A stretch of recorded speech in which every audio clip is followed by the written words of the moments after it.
Тыңда, қайтала. Үлгі бойынша сөйлес.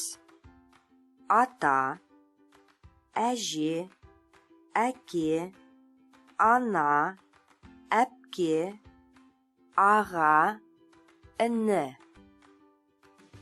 Бұл кім? Бұл менің інім.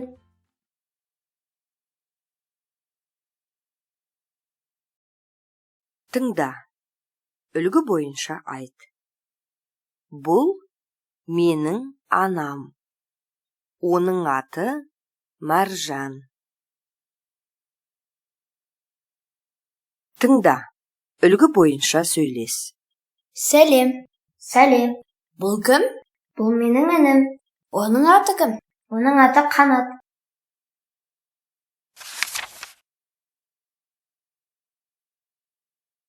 Үшінші тапсырма. Тыңда, белгіле. Бұл әже.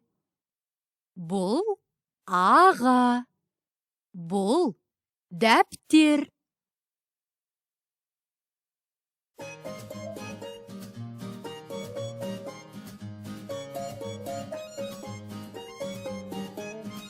Ұзын күміс сақалы, ауылдың ақсақалы, бата берген мейірімді, жақсы көрем атаны.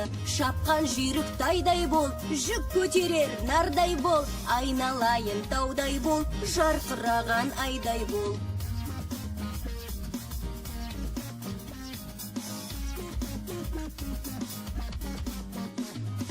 Терең тізген әжімі, кимешегі әдемі, бата берген мейірімді, жақсы көрем әжені. Желбіреп тұлым шағың, тілің балдай болсын, тұлпар боп қылын шағың, бәйгелерден осын.